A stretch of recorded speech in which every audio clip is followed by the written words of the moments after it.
सदाकत में तेरा नाम रहेगा, दुनिया सदाकत में तेरा नाम रहेगा, सिद्दीक तेरा नाम इस्लाम रहेगा। अल्हम्दुलिल्लाह الذي خلق الإنسان وخلق اللسان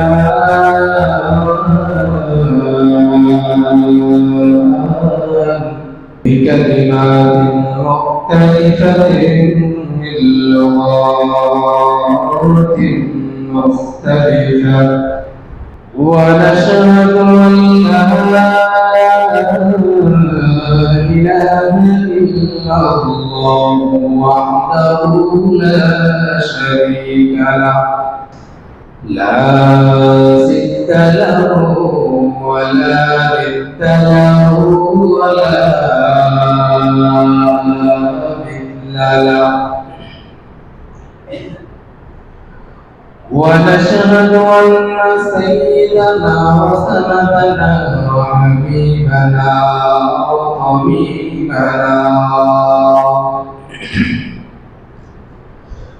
وطبيبنا وطبيب قلوبنا ومحبوبنا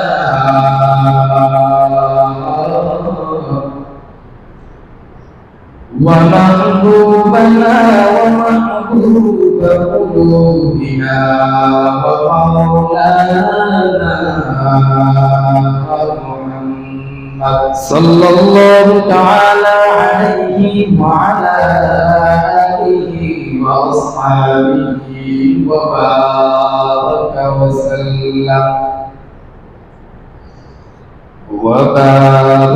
وسلم تسليما كثيرا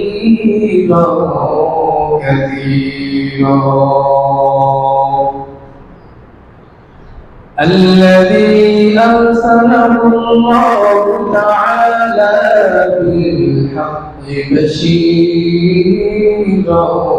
ونذيرا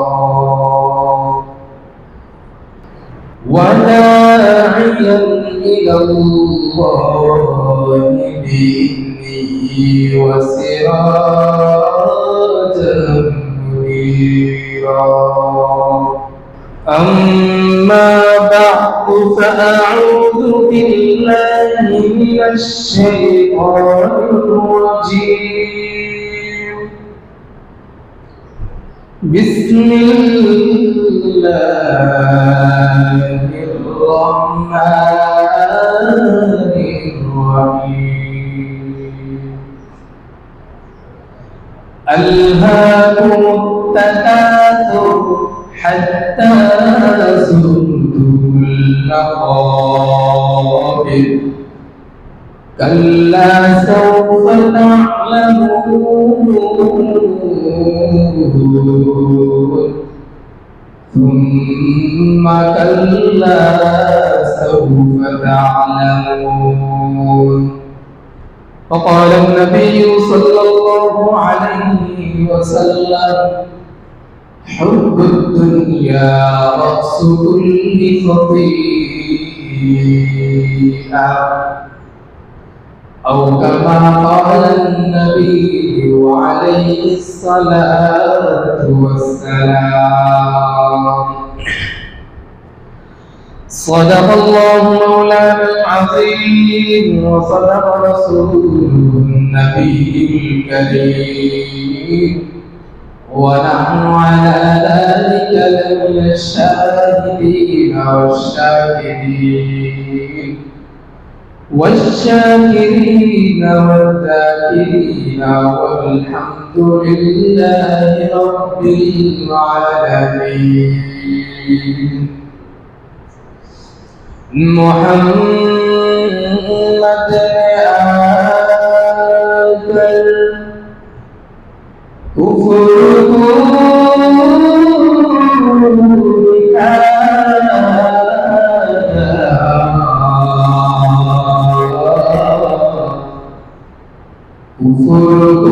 মিঠা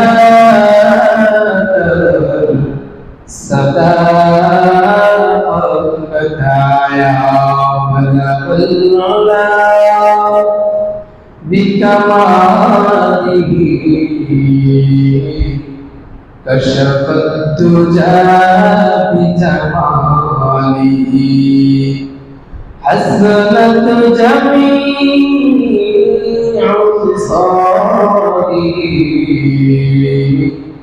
सल्लु अलैहि व आलिहि ला इलाहा इल्लल्लाह ला इलाहा ला इलाहा ला इलाहा इल्लल्लाह ला इलाहा इल्लल्लाह ला इलाहा इल्लल्लाह ला इलाहा दूरे मदीना আমি কেমনে যাবো জানিনা ও দূরে মদিনা কেমনে যাবো জানিনা দয়ালাল্লাহ দয়া করো দয়ালাল্লাহ দয়া করো নসিব করো মদিনা লা ইলাহা ইল্লাল্লাহ লা ইল্লাল্লাহ লা ইলাহা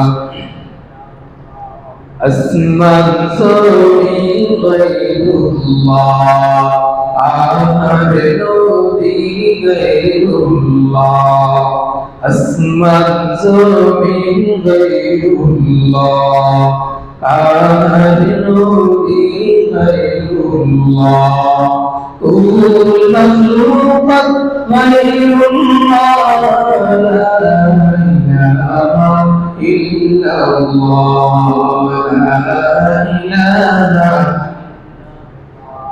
লা ইলাহা ইল্লাল্লাহ লা ইলাহা لا إله إلا الله محمد رسول الله صلى الله عليه وسلم الحمد لله মহান আল্লাহ পাক রব্বুল আলামিনের শাহ দরবারে অসংখ্য শুকর ও সুজুদ যে আল্লাহ পাক রব্বুল আলামিন আপনাদেরকে এবং আমার মতো গুনাহগার বান্দাকে দুনিয়ার বিভিন্ন ফিতনা ফাসাদ থেকে যাচাই করে মুক্ত করে কয়েকজন খাঁটি মুসলমান ভাইকে একত্র করে আল্লাহ তাআলার নিজ ঘরে মেহমান হিসেবে আসার এবং বসার তৌফিক দিয়েছেন। এই জন্য মহান আল্লাহ পাক রব্বুল আলামিনের দরবারে অন্তরস্থল থেকে ইমামের আওয়াজকে উচ্চ করে কালিমাতুল শুকর আদায় করি আলহামদুলিল্লাহ। আল্লাহ পাক রব্বুল আলামিনের দরবারে আরো শুকর যে আল্লাহ পাক রব্বুল আলামিন আমাদেরকে এই পর্যন্ত জীবিত রেখেছেন, হায়াত দান করেছেন। আল্লাহ পাক রব্বুল আলামিন আমাদেরকে এই পর্যন্ত সুস্থ রেখেছেন। আমরা আমাদের নিজের পায়ে হেঁটে মসজিদ পর্যন্ত আসতে পেরেছি। যে আল্লাহ আমাদেরকে সুস্থ রেখেছেন, হায়াত দান করেছেন, ওই আল্লাহর দরবারে পুনরায় শুকর আদায় করি আলহামদুলিল্লাহ। আল্লাহ তাআলার শুকর নিয়ামতের মোকাবেলায় করা হয়। আল্লাহ রব্বুল আলামিন আমাদেরকে এত নিয়ামত দান করেছেন, যে নিয়ামতের গণনা করতে গেলে আমরা এই নিয়ামতের গণনা করা শেষ করতে পারবো না। আমি প্রায় সপ্তাহে বলে থাকি আল্লাহ পাকের নিয়ামত, এই নিয়ামতের শুকর কিভাবে আমরা আদায় করব, যে এত নিয়ামত, এত দামি দামি নিয়ামত আমাদেরকে দিয়েছেন, যদি আমরা জীবনের শুরু থেকে শেষ পর্যন্ত আল্লাহর কুদরতি পায়ে সিজদা করতে থাকি আর আল্লাহর শুকরিয়া আদায় করতে থাকি, তারপরও আমাদেরকে যে পরিমাণ আল্লাহ তাআলা নিয়ামত দান করেছে ওই নিয়ামতের যারা পরিমাণ শুকরিয়া আদায় হবে না। তো সারা জীবন তো আল্লাহর কুদরতি পায়ে সিজদা দিয়ে পড়ে থাকাটা দূরের কথা, আসমানে নামাজ প্রতিপাদন করতে চাই না। প্রতি সপ্তাহে জুমার মধ্যে আমি প্রায় 5 ওয়াক্ত নামাজের কথা বলে থাকি, যে আমরা আর কিছু করি আর না করি, আর কোনো ইবাদত করি আর না করি, কমপক্ষে মাওলা যে অকাট্য বিধান 5 ওয়াক্ত নামাজ আমরা আদায় করার চেষ্টা করব। তা তো দূরের কথা, জুমার নামাজের দিন, জুমার দিনও অনেক মুসলিম ভাইরা আসতে চায় না, নামাজের মধ্যে মজবুত হয়, 2 রাকাত নামাজের মধ্যেও 1 রাকাত পায় না। কতটুকু গাফেল, কতটুকু অলস দ্বীনের ব্যাপারে, আখিরাতের ব্যাপারে কতটুকু অলস হলে আমাদের এই কাজটা হতে পারে যে আমরা জুমার দিনও আমাদের নামাজ মজবুত হয়, 1 রাকাত নামাজ আমরা 1 রাকাত পাই না। অথচ কোরআন ও হাদিসের অসংখ্য জায়গায় আল্লাহ রাসূল সাল্লাল্লাহু আলাইহি ওয়াসাল্লাম কিতাবুল জুমআহ, বুখারী শরীফ, মুসলিম শরীফের মধ্যে ইমাম গয়েন জুমআর দিনের ব্যাপারে একটা পরিপূর্ণ অধ্যায় লিখেছেন, অনেকগুলো হাদিস একত্র করেছেন একটা অধ্যায়ের মধ্যে, যেখানে আল্লাহ রাসূল সাল্লাল্লাহু আলাইহি ওয়াসাল্লাম জুমআর দিনের ইবাদতের ব্যাপারে অনেক গুরুত্ব দিয়েছেন। কারণ অন্যান্য নবীগণের উম্মতের এরকম একটা দিন ছিল, আমি প্রায় সপ্তাহে এই ঘটনাটা বলেছি যে অন্যান্য নবীরও এরকম একটা দিন আছে যে দিনের মধ্যে তারা শুধু আল্লাহর ইবাদত করবে, নিজের কর্মব্যস্ততা থেকে বিরত থাকবে।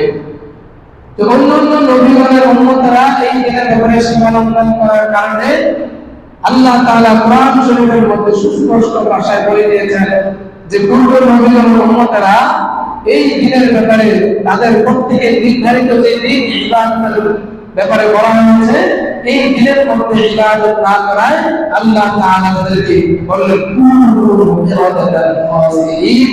তোমরা লাঞ্ছিত বানর হয়ে যাও। ইহুদীদের একটি দল আল্লাহর এই নির্দেশ কি হয়ে গিয়েছে, বানর হয়ে গিয়েছে, কারণ তাদের জন্য নির্ধারিত ছিল শনিবারের দিন, যে শনিবারের দিনের মধ্যে তারা আল্লাহর ইবাদত করার জন্য নির্ধারিত ছিল। তারা এইরকম ভাবে উপস্থিত ছিল, এক সময় তারা এই ব্যাপারে সীমা লঙ্ঘন করলো। তাদের মধ্যে একটি দল এভাবে সীমা লঙ্ঘন করার কারণে আল্লাহ তাদেরকে আল্লাহর গজব দিয়ে তাদেরকে লাঞ্ছিত বানর পরিণত করে দিয়েছে। এটা আমি আগেও বলেছিলাম। তো আল্লাহ পাক রব্বুল আলামিন আমাদের তো এরকম একটা জুমার দিন নির্ধারণ করে দিয়েছেন, যেই দিন আমাদের মুসলমানদের জন্য ইবাদত করা কমপক্ষে জুমার প্রথম আযান থেকে নিয়ে ইমাম সাহেবের সালাম ফেরানো আগ পর্যন্ত এই সময়টার মধ্যে আল্লাহর ইবাদত করা আমাদের জন্য ওয়াজিব। আল্লাহ তাআলা বলেন, ইয়া আইয়ুহাল্লাযীনা আমানু ইযা নুদিয়া লিস-সালাতি মিন ইয়াউমিল জুমআহ ফাসআউ ইলা যিকরিল্লাহি ওয়া যারুল বাইন। এই আয়াতের অর্থ আমরা সকলে জানি, আয়াতের মর্ম আমরা সকলেই জানি যে জুমার যখন আযান দেওয়া হয় তোমরা আল্লাহর স্মরণে দৌড়াও, ইলা যিকরিল্লাহ ইলা সালাতিল্লাহ, আল্লাহর নামাজ, আল্লাহর জন্য যে জুমার দিন তোমাদের জন্য যে সময়টা নির্ধারণ করা হয়েছে ওই সময়ের মধ্যে তোমরা মসজিদের দিকে দৌড়াও। কিন্তু আমরা কয়জন মুয়াজ্জিন আযান দেওয়ার পর করে মসজিদে আসি? আল্লাহ তাআলা আমাদেরকে বুঝার তৌফিক দান করুন এবং জুমার দিন মসজিদের মধ্যে আগে আগে আসার তৌফিক দান করুন। আমি খুতবার মধ্যে যে সূরার একটা অংশ তেলাওয়াত করেছি এবং অসংখ্য হাদিস থেকে একটি হাদিস তেলাওয়াত করেছি, এই আয়াত ও হাদিসের শাব্দিক তরজমা ও প্রাসঙ্গিক কয়েকটি কথা বলবো ইনশাআল্লাহ। আল্লাহ তাআলা সূরা তাকাসুরের মধ্যে বলেন, আল্লাহুমুত তাকাসুর হাত্তা যুরতুমুল মাকাবির কাল্লা সাওফা তা'লামুন থুম্মা কাল্লা সাওফা তা'লামুন। এটা 30 পারার মধ্যে সূরাগুলোর মধ্যে একটি সূরা। এই সূরাটার প্রথমত ফজিলত বর্ণনা করব, তারপর শানে নজুল কি, তারপরে শানে নজুল বর্ণনা করব। এই সূরার যখন আল্লাহ রাসূল সাল্লাল্লাহু আলাইহি ওয়াসাল্লাম সাহাবায়ে কেরামদেরকে তালিম দিতেছেন, বিভিন্ন ব্যাপারে, দ্বীনি ব্যাপারে, শরীয়তের ব্যাপারে তালিম দিতেছেন, আল্লাহ রাসূল সাল্লাল্লাহু আলাইহি ওয়াসাল্লাম বললেন, হে আমার সাহাবায়ে কেরাম, তোমরা কি কেউ রাতে ঘুমানোর সময় 1000 আয়াত তেলাওয়াত করে ঘুমাও? সাহাবায়ে কেরামগণ বলেন যে এটা তো আমরা অনেকেই করি না। আল্লাহ রাসূল সাল্লাল্লাহু আলাইহি ওয়াসাল্লাম ডান দিকে তাকিয়ে বলেন, বাম দিকে তাকিয়ে বলেন, সামনের দিকে তাকিয়ে বলেছেন, তোমরা কি কেউ 1000 আয়াত তেলাওয়াত করে রাতে ঘুমাও? সাহাবায়ে কেরাম সবাই বলেন যে না, ইয়া আল্লাহর রাসূল, আমরা 1000 আয়াত তেলাওয়াত করে ঘুমাতে পারি নাই, ঘুমাই নাই। তাহলে আল্লাহ রাসূল সাল্লাল্লাহু আলাইহি ওয়াসাল্লাম বলেন, তোমাদেরকে কি আমি একটা ছোট সূরার কথা বলে দেব কোরআন শরীফের, যেই ছোট সূরা তেলাওয়াত করে যদি কেউ ঘুমায়, আল্লাহ পাক রব্বুল আলামিন তার আমলনামায় 1000 আয়াত তেলাওয়াত করার সওয়াব লিখে দিবেন। সুবহানাল্লাহ। সাহাবায়ে কেরাম তো তারা দ্বীনের ব্যাপারে এত আগ্রহী ছিল, আল্লাহ রাসূল যখন দ্বীনের ফজিলতের ব্যাপারে, যখন কোন একটা বিষয়ের ফজিলত বর্ণনা করত, ওই ইবাদতটা, ওই আমলটা কে কার আগে, কার চেয়ে কে কত বেশি করবে, এই নিয়ে তাদের মধ্যে প্রতিযোগিতা ছিল। তখন সাহাবায়ে কেরাম এক সুরে বললেন, ইয়া রাসূলুল্লাহ, এমন কি সূরা? তখন আল্লাহ রাসূল সাল্লাল্লাহু আলাইহি ওয়াসাল্লাম বললেন, সূরাতুত তাকাসুর, যেটাকে আমরা পড়ি আলহাকুমুত তাকাসুর হাত্তা যুরতুমুল মাকাবির, শেষ পর্যন্ত এই